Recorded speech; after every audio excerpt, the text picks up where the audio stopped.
سید الساجدین زین العابدین کی ولایت، ان کے حجت خدا ہونے کا اعتراف، وہ ملک جو مامور ہے لوگوں کی روح قبض کرنے پر، وہ بھی امام کی حجت خدا ہونے اور امام کی ولایت کا قائل ہے اور امام کی ولایت کے اندر ہے، دائرے میں ہے، لہذا وہ بھی امام کے حکم سے سرپیچی نہیں کر سکتا۔ علماء نے ایک واقعہ نقل کیا ہے، بلخ کا رہنے والا ایک انتہائی مومن اور بزرگ شخصیت، مرد مومن، جو ہر سال حج پہ جایا کرتا تھا، ہر سال مشرف ہوا کرتا تھا حج سے، اور حج کے بعد مدینے آیا کرتا تھا، پیغمبر کی زیارت کیا کرتا تھا اور امام سجاد کی خدمت میں حاضر ہوا کرتا تھا، مولا کو عرض ادب کیا کرتا تھا، مولا کو کے لیے کچھ ہدایہ لے کر آیا کرتا تھا، ہدیے پیش کیا کرتا تھا، جو اس کے سوال و جواب ہوا کرتے تھے مولا کی خدمت میں وہ سوال و جواب پیش کر کے اپنے جواب لے کر پھر مولا کی خدمت سے رخصت ہو کر اپنے شہر چلا جایا کرتا تھا۔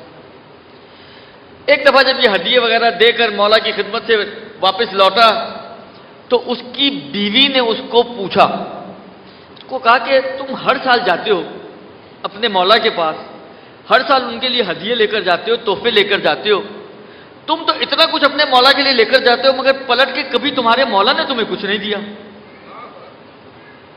تمہارے مولا نے کبھی تمہیں کچھ نہیں دیا۔ اب یہ جو تانا سنا تو بالآخر تانا تو تانا ہے، دل پہ لگتا ہے۔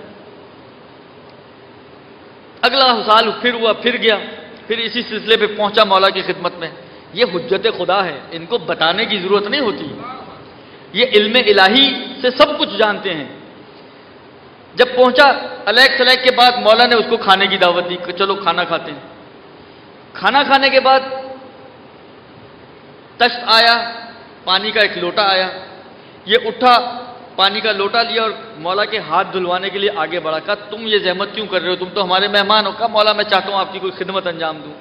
کہا اچھا، ہاتھ دھلوانے شروع کیے، پانی ڈالا، اس واقعے کے مطابق 1/3 تشت اس پانی سے جو امام کے ہاتھ پہ ڈالا تھا پر ہو گیا۔ امام نے پوچھا تشت میں کیا ہے؟ کہا پانی۔ کہا غور سے دیکھو پانی ہے یا یاقوت سرخ ہے؟ اب جو اس نے غور سے دیکھا تو پانی نہیں، یاقوت سرخ تھا۔ دوسری مرتبہ ہاتھ ڈالا، 2/3 پر ہو گیا۔ کہا اب کیا ہے؟ کہا پانی۔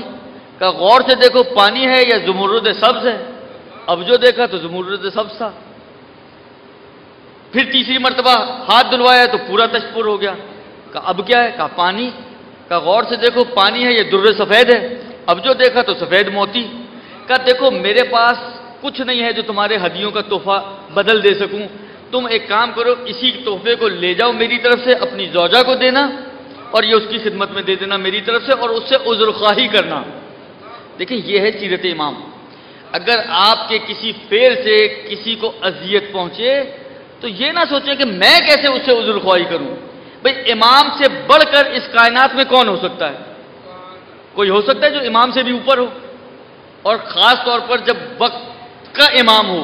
ایک مرتبہ ہے کہ جی امیر المومنین بھی موجود ہیں، امام حسن مجتبیٰ بھی موجود ہیں، امام حسین بھی موجود ہیں، تو امیر المومنین امام حسن اور امام حسین سے اوپر ہیں، بہرحال ابوہما افضلہما، قطعاً افضل ہیں، اوپر بھی ہیں، لیکن وقت ہی امامت کا امام کا ہو، اس کا مطلب ہے کہ ان سے اوپر تو کوئی نہیں ہو سکتا، لیکن اس کے باوجود امام کہتے ہیں کہ اس کو میرے اس فعل سے کہ میں نے تمہیں کوئی تحفہ کبھی نہیں دیا، اس کو اذیت ہوئی، اس نے تانا دیا، میری طرف سے اس سے عذر خواہی کرنا۔ پر پشیمان ہوا، سر جھکا لیا، اس کے بعد بہرحال واپس آیا، روداد سفر اپنی زوجہ کو سنائی اور کہا کہ یہ جواہرات میرے مولا نے تمہارے لیے بھجوائے ہیں۔ سجدہ شکر میں گر پڑی اور قسم دی کہ اگلی دفعہ جب جانا تو مجھے ساتھ لے کر جانا۔ اب اگلا سال آیا، اب یہ دونوں چلے، حج کے بعد جب نکلے مکے سے مدینہ جانے کے لیے کہ مدینے کے قریب کسی منزل پر اس کی بیوی بیمار ہوئی اور وہیں اس کی بیوی کا انتقال ہو گیا۔ یہ پریشان حال بھاگا بھاگا آیا مولا کی خدمت میں، سلام عرض کیا، مولا کو سارا واقعہ بیان کیا۔ مولا نے 2 رکعت نماز پڑھی، خدا کی بارگاہ میں دعا کی اور اس کے بعد اس شخص کو کہتے ہیں کہ جاؤ تمہاری بیوی بے حکم الہی زندہ ہو چکی ہے، جاؤ تم اس کے پاس پہنچ جاؤ۔ یہ بھاگا بھاگا گیا، دیکھا اس کی بیوی اسی منزلگاہ میں جہاں پر یہ رکے ہوئے تھے، مسافر خانہ جو بھی جگہ تھی، وہاں پر وہ زندہ بیٹھی ہے. اب یہ حیران اور پریشان اپنی بیوی سے سوال کرتے کہ تم زندہ کیسے ہو، یہ بتاؤ مجھے، تم کیسے زندہ ہوئی؟ کہا کہ جب یہ بیماری وغیرہ کا موقع آیا اور وقت آخر آیا، ملک الموت پہنچ گیا. ملک الموت نے میری روح کو قبض کیا، لیکن اس سے پہلے کہ وہ میری روح کو لے کر جاتا، ایک انتہائی نورانی شخصیت اور پھر ان کی خصوصیات بیان کرنا شروع کی اس نے، کہ خصوصیات کو سننے کے بعد یہ شخص کہتے کہ یہ میرے مولا سید الساجدین زین العابدین ہیں.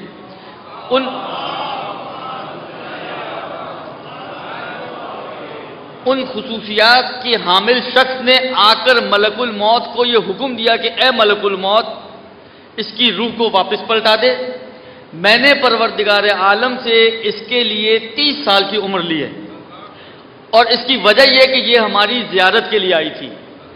اس زیارت کی وجہ سے میں نے اس کے لیے 30 سال کی عمر لی ہے. ملک الموت نے کہا یا حجت اللہ.